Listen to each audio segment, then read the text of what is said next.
기도하십시다. 참 좋으시고 은혜로우신 주님, 하나님께서 이 마지막 시대에 크로스포인트 교회를 4년 전에 세우시고 사랑하는 종들의 눈물과 기도와 헌신을 통해서 이날까지 성장시켜 주신 것 감사합니다. 하나님, 특별히 우리 서덕원 목사님, 하나님의 말씀에 생명을 걸며 증거하는 귀한 종입니다. 종을 통해서 선포된 말씀들이 계속해서 열매 맺게 하시고 놀라운 영광을 받아 주시옵소서. 4년 동안 이 교회를 섬기며 수고하신 주의 종들 위로해 주시고 하나님의 능력의 장력에 붙드셔서 더욱더 이 교회를 위해서 헌신할 때 하나님 귀하게 사용하여 주시옵소서. 힘이 부족한 종을 이 뜻깊은 예배에 세우셨사오니 이 종은 십자가 밑에 깊이 감춰주시고 하나님께서 원하시는 말씀만 성령의 역사하심으로 나타내셔서 모든 사랑하는 하나님의 자녀들에게 큰 위로와 도전과 깨달음이 있게 하여 주시옵소서. 종은 부족합니다. 주님 붙들어 주님 원하시는 말씀만 증거하도록 도와주시옵소서. 예수님의 이름으로 간절히 기도드리옵나이다. 아멘.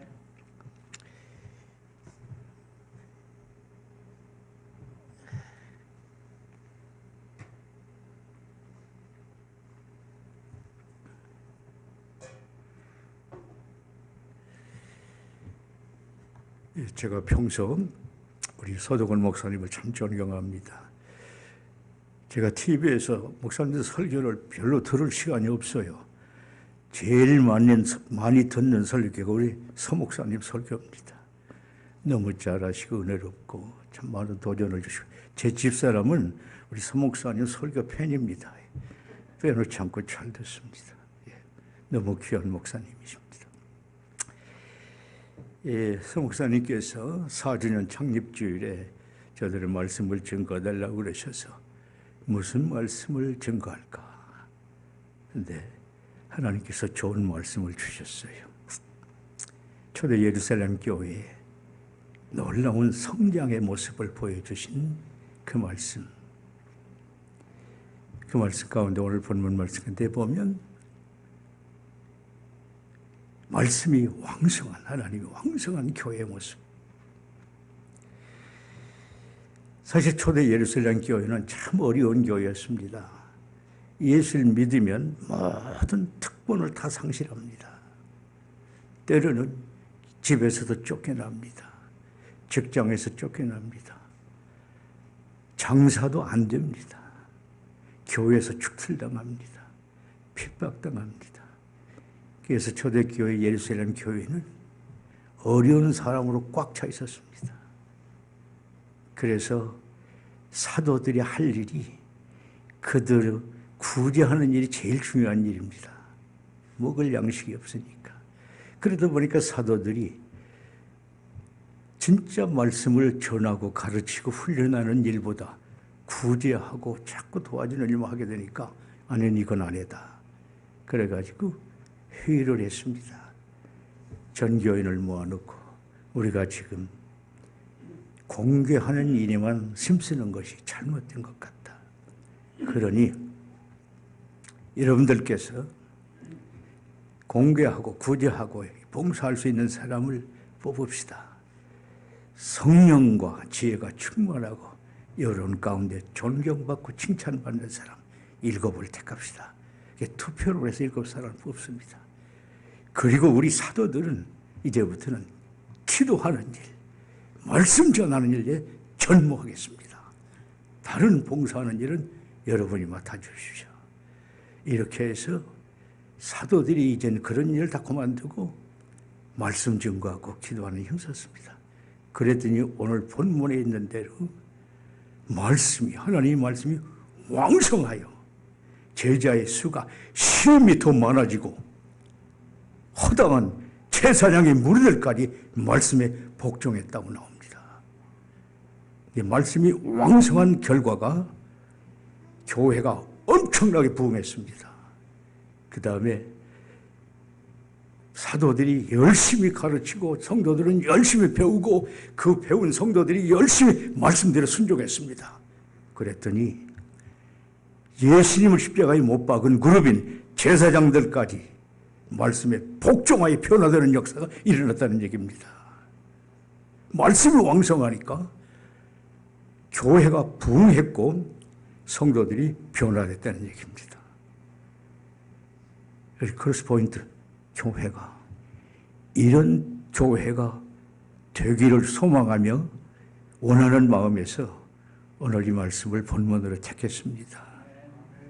자, 그러면 말씀이 왕성해서 제도들이 열심히 가르치고 또 배운 말씀에 열심히 순종하고 그랬더니 교회가 부흥하고 변화되고 왜 그랬을까? 그럼 이 말씀에 문제가 있는 거예요, 지금 말씀에. 우리 성도들이 많은 분들이 말씀에 대한 이해가 조금 약해요. 요한복음 1장 1절에 보면 태초에 말씀이 계시니라. 이 말씀이 하나님과 함께 계셨으니 이 말씀은 곧 하나님이시니라. 말씀이 하나님입니다. 근데 우리들은 그렇게 생각을 안 해요. 성경책에 있는 글자로 받들어진 그것만 하나님의 말씀으로 생각해요. 그건 하나님이 이미 선포한 말씀을 편집해서 책을 만드는 것뿐이에요. 그게 전부도 아니에요. 일부예요. 우리에게 필요한 만큼만 주셨어요. 자, 근데 보는 성경은 이 말씀은 곧 하나님이시니라. 우리는 하나님은 두려워해요. 경외해요. 근데 말씀 좀 어기는 건 뭐 다 지킬 수 있나? 뭐 할 수 없지 뭐. 말씀 좀 어겼다고 막 눈물 흘리고 가슴 치고 회개하는 사람은 없는 것 같아요.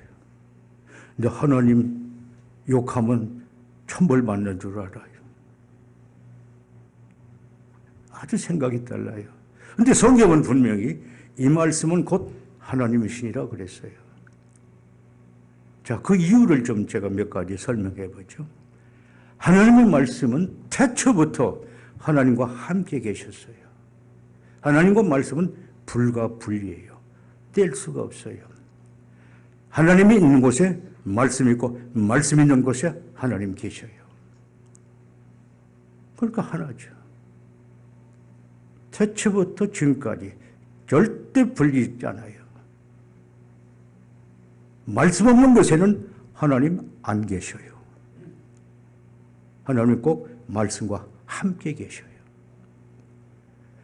하나님은 영원 불변하신 분이에요.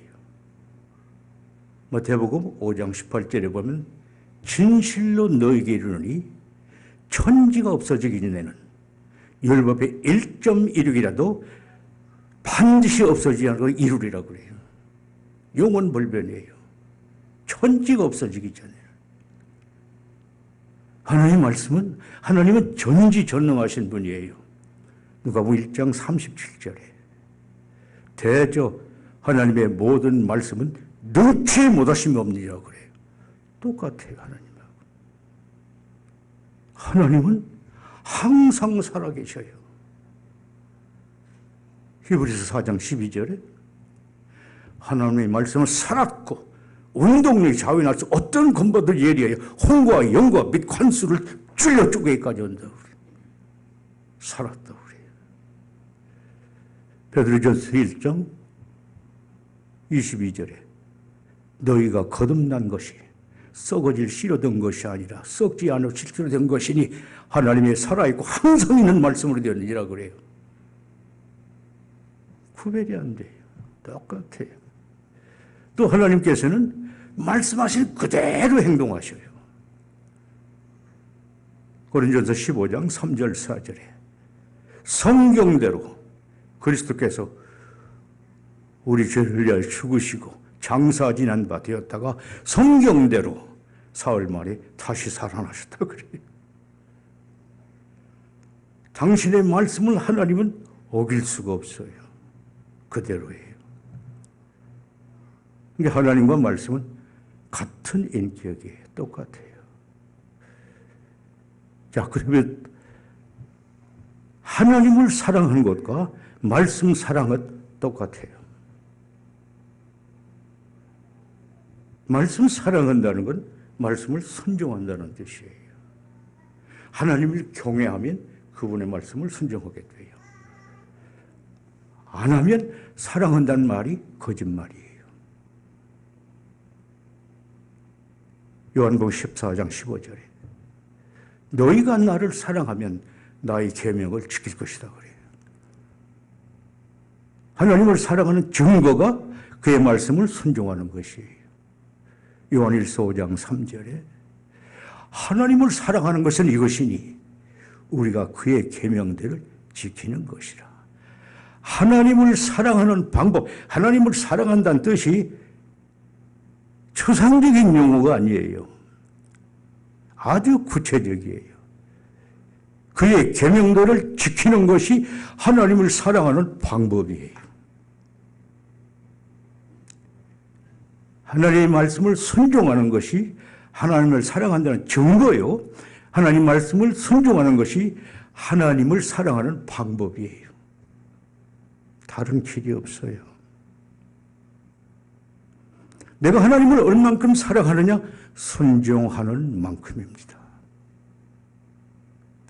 여러분이 말씀을 순종하는 그 자리가 여러분의 믿음의 현주소입니다.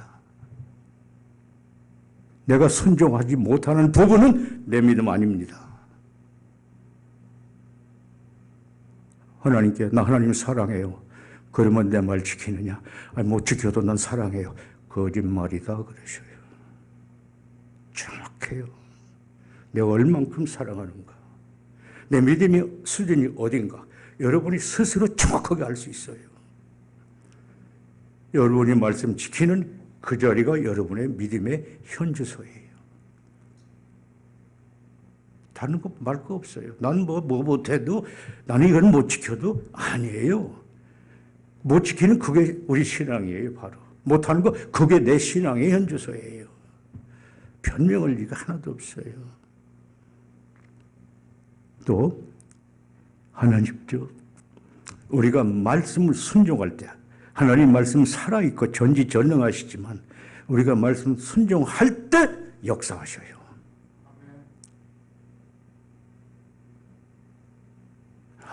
너무 정확해요. 누가복음 5장에 보면요.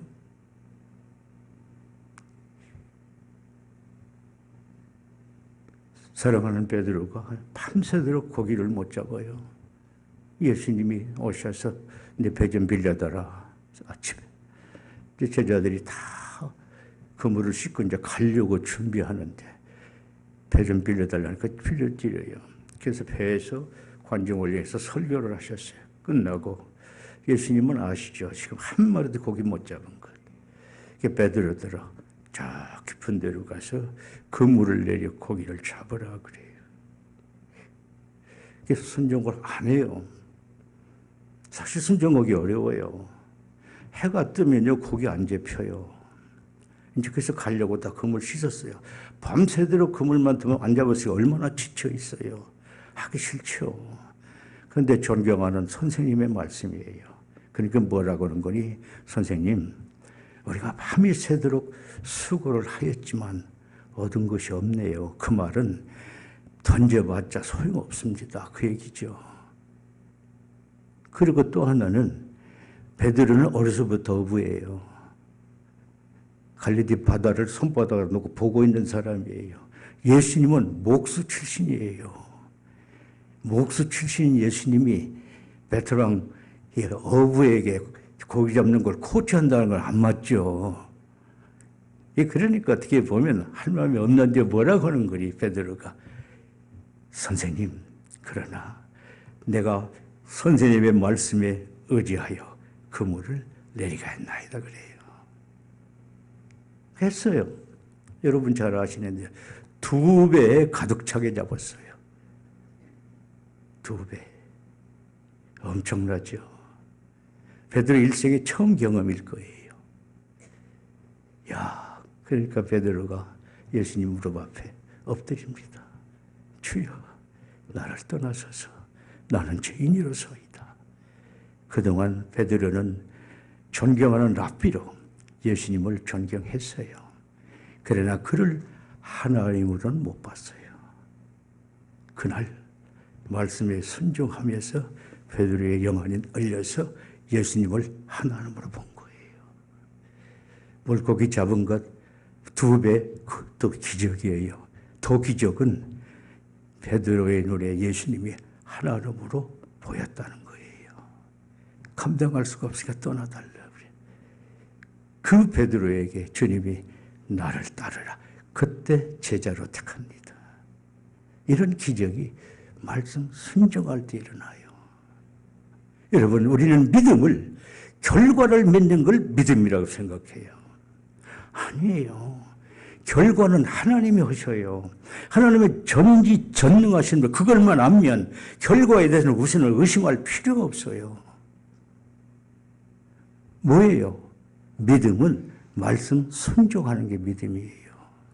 사실은 베드로는 고기를 잡는다, 그물을 쳐서 고기를 잡는다는 건 하나도 기대 안 해요. 없었어요. 그냥 선생님 말씀만 대접하는 거예요. 그런데 고기가 잡혔어요. 자, 믿음이 어디에 있어요? 고기 잡는 믿음은 베드로에게 하나도 없어요. 말씀 순종이 믿음이에요. 우리는 그 말씀 순종 안 하면 믿음 없는 거예요. 그래서 야고보서 2장 26절에 행함이 없는 믿음은 죽었다 그래요. 인정 안 해요. 난 행동 못해도 그래도 있어 믿음. 거짓말이에요. 착각이에요. 없어요. 우리는 믿음으로 구원받아요. 그러나 우리의 그 믿음은 행함으로 증거가 돼야 돼요. 마태복음 25장에 마지막 심판 때 예수님이 뭐라고, 내가 굶주렸을 때 먹을 것 줬느냐 물어요. 내가 목말랐을 때 마실 물 줬느냐, 내가 나그네했을 때 영접했느냐, 내가 첫째 와서 보살폈느냐 물어요. 믿음은 행함으로 증거가 돼야 돼요. 행함이 없는 건 내 믿음 아니에요.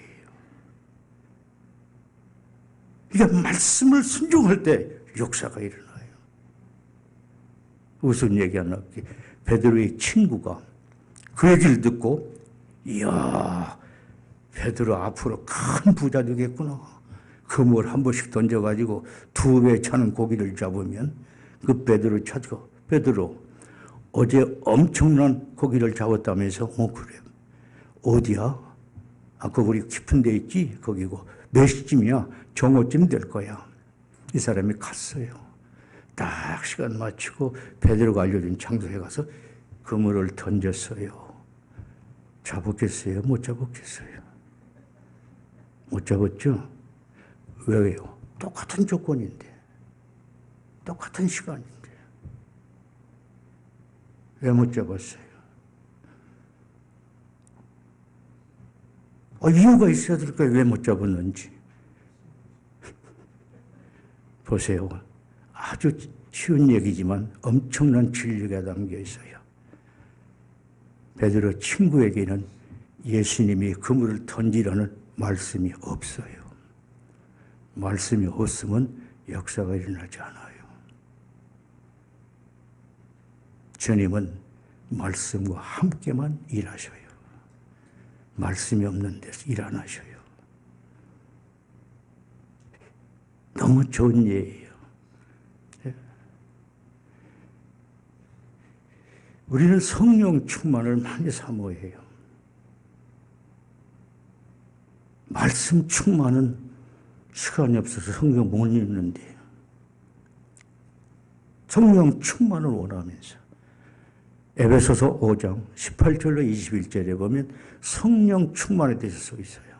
자세하게 기록되어 있어요. 골로새서 3장 16, 17절에 보면 말씀 충만에 대해서 써있어요. 내용을 보세요. 성령 충만의 내용과 말씀 충만의 내용이 똑같아요.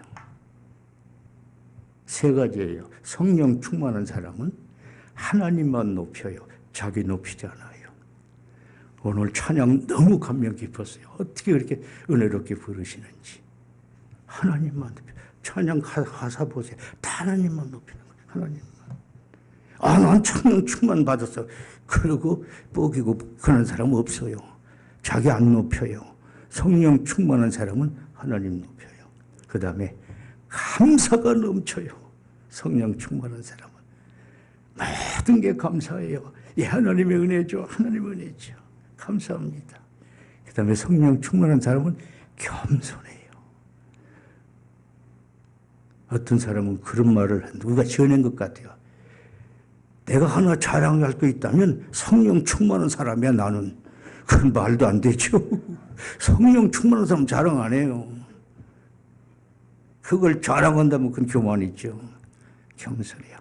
골로새서 3장 말씀 충만 똑같아요.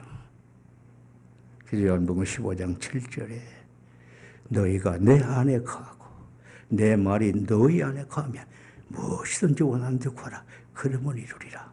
너희가 내 안에 거하면 성령 충만, 내 말이 너희 안에 거하면 말씀 충만. 성경은 똑같은 말이지만 내용이지만 강조할 때 표현을 다르게 해요. 똑같은 말이에요. 유명한 아리 토레이 박사는 그런 말을 했죠.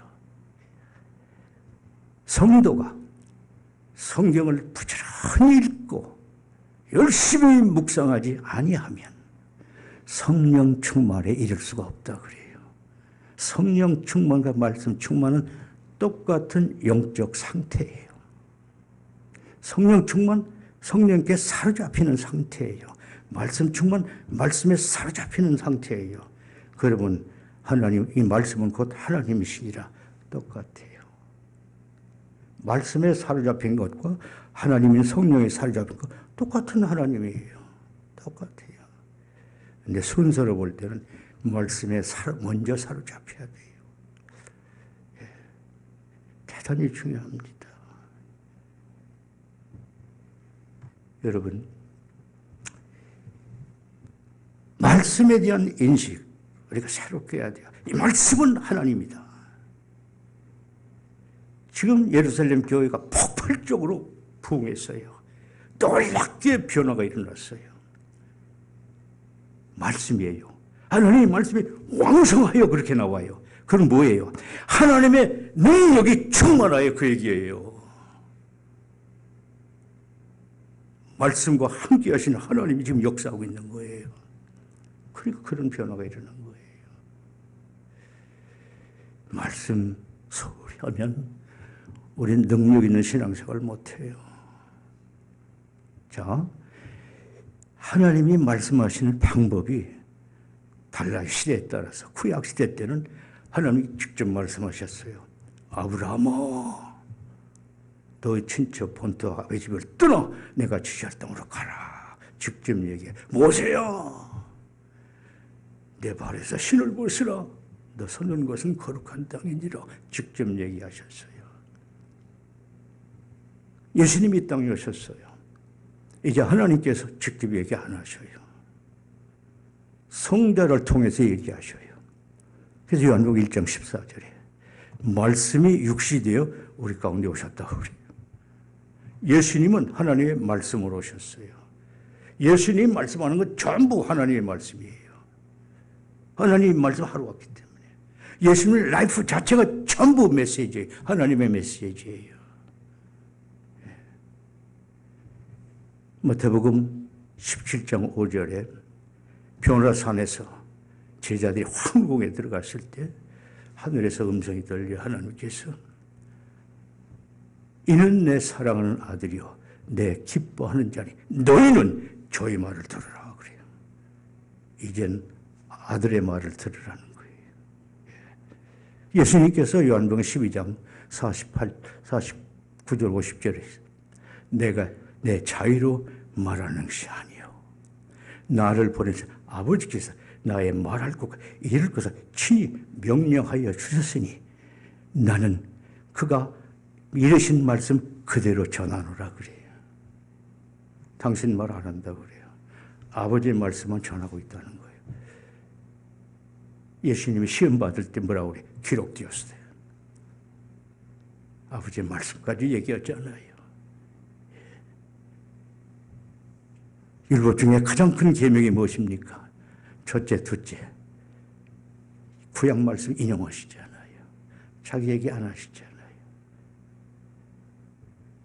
예수님 시대, 성자 시대 때 하나님 아버지의 음성이 들린 일은 3번밖에 없어요.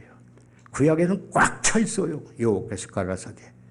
예수님 성자 시대 때는 딱 3번만 말씀이 그것도 예수님에게만. 다른 사람이 아니고. 첫째, 예수님 세례받고 요단강에서 올라오실 때 하늘에서 음성이 들리죠. 이는 내 사랑하는 아들이요 내 기뻐하는 자라. 두 번째, 마태복음 17장 5절 아까 말씀드린 데 이는 내 기뻐하는 너희 저희 말을 들으라. 세 번째, 요한복음 12장 27절 28절 예수님이 십자가를 앞에 놓고 이 일을 내게서 면하게 하여 주옵소서. 그러나 이 일을 위하여 내가 이때 왔나이다. 아버지의 영광 받으십시오. 영광 받으십시오. 그때 하늘에서 드디어 내가 이미 영광을 받았고 또 다시 받으리라. 그 3번에는 없어요. 안 해요. 왜? 아들에게 맡겼거든요. 하나님이 말씀하시는 방법이 시대에 따라서 달라요. 이제 예수님께서 승천하셨어요. 성령이 오셔서 성령 시대는 또 달라요. 성령 시대. 요한계시록 2장 9절에 귀 있는 자는 성령이 교회들에게 하신 말씀을 들을지니라 그래요. 성령이 7번 7교회 되풀이해요. 계시록에 나오는 7교회는 온 세계 모든 교회를 통틀어 얘기하는 거예요. 온 교회와 성도들에게 이제는 성령의 음성을 들으라는 거예요. 그런데 신약시대에 와서 성경이 완성됐어요. 신구약이. 그러니까 디모데후서의 3장 16절 17절에 모든 성경은 하나님의 감동으로 되었다고 그래요. 성령께서 쓰셨다는 얘기예요. 이제 성경이 완성됐어요. 그러니까 지금은 성령 시대인 지금은 하나님 아버지께서 성령을 통하여 기록된 말씀으로 얘기하시는 시대예요. 다른 거 기대하면 안 돼요. 그래서 사도시대 때 예수님의 음성이 직접 들려온 건 2번밖에 없어요. 첫 번은 사도행전 9장. 바울이, 그때는 사울이죠. 기독교인들 핍박으로 달려갈 때 다메섹 도상에서 사울아 사울아 네가 왜 나를 핍박하느냐 그러시죠. 주여 내시오니까 너는 네가 핍박하는 예수라. 직접 얘기하시죠. 두 번째는 사도행전 23장 11절에 바울이 예루살렘에서 유대인들에게 죽게 되어 쫓겨나서 천부장이 포악시 때 천부장의 주치장 안에서 몹시 어려움 당하고 있을 때 그날 밤에 11절에 그날 밤에 주께서 바울 곁에 서서 이르시되 담대하라. 내가 예루살렘에서 나를 친 것 같이 로마에 가서도 증거해야 하리라. 그 외에는 없어요. 하나님이 시대에 따라서 정확하게 얘기를 하셔요. 구약 때는 직접, 예수님 때는 아들을 통해서, 예수님이 승천하고 성령 온 뒤에는 성령을 통해서. 그래서 우리는 성령을 진리의 영이라고 그러죠. 진리의 영. 제 말씀을 정리할게요. 여러분, 말씀과 하나님은 같은 분이라는 것을 잊지 마세요. 사무엘상 15장 23절에 보면 사울왕이 번번이 하나님의 말씀을 어깁니다. 하나님께서 사무엘을 통해서 왕이 여호와의 말씀을 어겼으므로 여호와께서 당신을 버렸습니다. 그럽니다. 사울이 하나님 버린 일 없습니다. 말씀만 어겼지. 그런데 말씀 버린 것이 하나님 버린 거예요. 나도 너 버리겠다. 그게 버림받았지 않아요. 비참하게 죽잖아요. 다윗 왕이, 그 훌륭한 다윗 왕이 엄청난 죄를 저질렀잖아요. 사랑하는 충신의 아내를 간통했죠. 아기가 생기니까 그걸 합리화시키려고 그 남편을 집에 휴가 보내더니 찾질 않아요, 안 해요. 그러니까 큰일 났거든. 들통나게 있으니까 요압 장군에게 편지를 써서 이 우리아를 최전방에 보내서 적외선에 죽여버리라고. 그게 죽이잖아요. 구약 통틀어서요, 이렇게 악질적인 죄 짓는 건 다윗뿐이에요. 기독교는 아주 나쁜 사람이에요. 근데 나단 선지자가 지적하죠. 딱 무릎을 꿇죠. 내가 죄를 졌다고. 그리고 시편 6편에 보면 내가 밤마다 눈물로 내 침상을 띄웠다고 회개합니다. 나단 선지자를 통해서 다윗의 죄를 지적할 때 사무엘상 사무엘하 12장 9절에 보면 내가 어찌하여 내 말을 업신여기고 그렇게 얘기합니다. 그 다음에 10절에 보면 내가 나를 업신여기고 그렇게 나옵니다. 말을 업신여긴 건 본인을 업신여긴 거예요. 두 번 다르게 표현을 하시죠. 우리가 말씀 어기는 건 하나님 대적하는 거예요.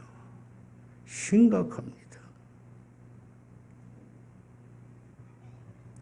오늘 본문에서 예루살렘 교회가 왜 폭발적으로 부흥했는가? 왜 대사장에 예수님을 십자가에 못 박은 그 사람들까지 회개하고 변화가 됐는가? 그렇다면 일반 성도들이 변화된 건 말할 것도 없죠. 놀라운 변화가 일어났어요. 그런데 이유가 뭐예요? 말씀이 왕성했다고 그래요. 말씀이 왕성했다는 두 가지 뜻이에요. 사도들이 열심히 가르쳤어요. 그리고 성도들은 막 모여서 열심히 배웠어요. 두 번째는 배운 성도들이 그 말씀에 복종했어요. 이게 말씀이 왕성. 쉽게 말하면 말씀이 교회를 지배해버렸어요. 그러니까 폭발적으로 부흥하는 거예요. 크로스포인트 교회가 이런 교회 되지 않겠어요? 우리 서목사님의 꿈일 것입니다. 우리 서목사님 말씀 붙들고 목회하시는 분이에요. 제가 너무 아주 은혜로 동역자를 만났어요. 지금 말씀이 무시당하는 시대입니다. 아주 무시당합니다. 그러나 여러분, 교회가 말씀이 지배하지 않으면 소망이 없습니다. 지금이 어느 시대예요? 기독교 국가 미국에서 말씀 잘못 전해가지고 우리 이 목사님들이 감옥에 가지 않아요. 동성결혼 반대하면 감옥 가요. 우리 한국교회는 아직 그게 심하지 않은데 미국교회는 심해요. 동성연애하는 사람들이 우리 주례해달라고 목사가 못해주면 감옥 가야 돼요. 한국교회도 곧 닥칠 거예요. 우리 서목사님 이 크로스포인트 교회에 와서 나 좀 주례해 주세요. 처음에 난 동성연애인지 몰랐죠. 크게 오래 다녔어요. 모르고 집사도 임명했어요. 알고 보니까 동성연애자예요. 우리 결혼하게 서목사님 주례해 주세요. 너 나 못해. 그럼 고발은 우리 서목사님 감옥 가셔야 돼요. 지금 하나님의 말씀이 그렇게 무시당하는 시대예요. 이 말씀 교회가 안 지키면 누가 지켜요? 하나님이 앞으로 이 말씀 지키는 교회만 축복하실 거예요. 예. 저는 오늘 예배 보면서 많이 감동받았어요. 초창기에 그냥 머리를 싹 바르는데 제가 찡하더라고요. 그냥, 이야, 생명 걸고들 섬기는구나. 예수 믿는 것보다 중요한 일이 어디가 있어요? 여러분의 본 직업이에요. 예수 믿는 것이. 사업 그 부업이에요. 직장 그것도 부업이에요. 예수 믿는 게 본업이에요. 그렇게 하셔야 돼요. 그리고 예수 믿는 건 말씀대로 사는 거예요. 교회가 말씀으로 충만하고 말씀이 지배하고 성도들이 말씀에 순종하면 하나님의 말씀이 왕성하게 돼요. 그러면 그 교회는 폭발적으로 부흥해요. 다른 거 없어요. 이게 비결이에요. 앞으로 목사님 말씀 사랑하시는 서목사님, 말씀 잘 들으시고 말씀에 순종하세요. 이 교회는 놀랍게 발전할 거예요. 그리고 변화되면 제자의 수가 늘는 거예요. 제자의 수가. 교인의 수가 늘는 게 아니라 제자의 수가 늘어나는 거예요. 제자화 해야죠. 교인으로는 안 돼요. 제자가 돼야지. 참 교회, 지금 우리 소망이 교회밖에 없습니다. 옛날에는요, 고대시대 때는 하나님이 이스라엘을 중심으로 세계 역사를 다스렸어요. 이스라엘 중심으로. 이스라엘을 침범하는 나라는 다 멸망시켰어요. 역사의 중심이에요. 지금은 역사 중심이 교회예요. 이스라엘이 아니에요. 교회가 타락하면 그 나라는 망해요. 교회밖에 소망이 없어요. 교회가 바로 서면 그 나라는 서요. 전 미국을 위해서 날마다 기도해요. 왜? 청교도 신앙으로 회복하게 해달라고. 너무 말씀에서 머리에 떨어졌어요, 지금. 청교도 신앙으로 돌아가야 돼요. 그러면 하나님께서 미국 쓰실 거예요, 계속. 그렇지 않으면 미국 놓아버리면 끝나요. 아직도 붙들고 계셔요. 아직도 미국만한 나라가 없어요, 세계적으로. 아직도 쓰셔요. 그러니까 이대로 타락하면 놓아버리면 끝나요. 놓아버리면 끝나요.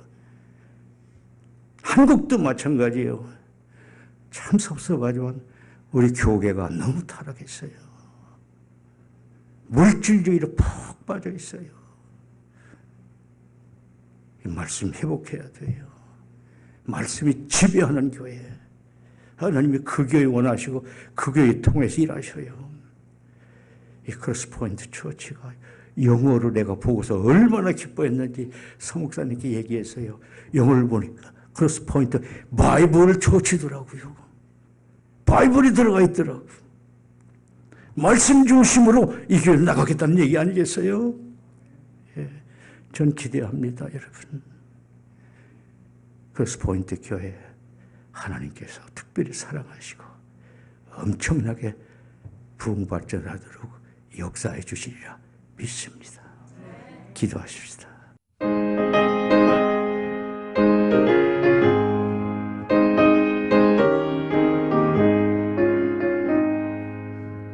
빛의 사자들이여 어서 가서 어둠을 물리치고 주의 진리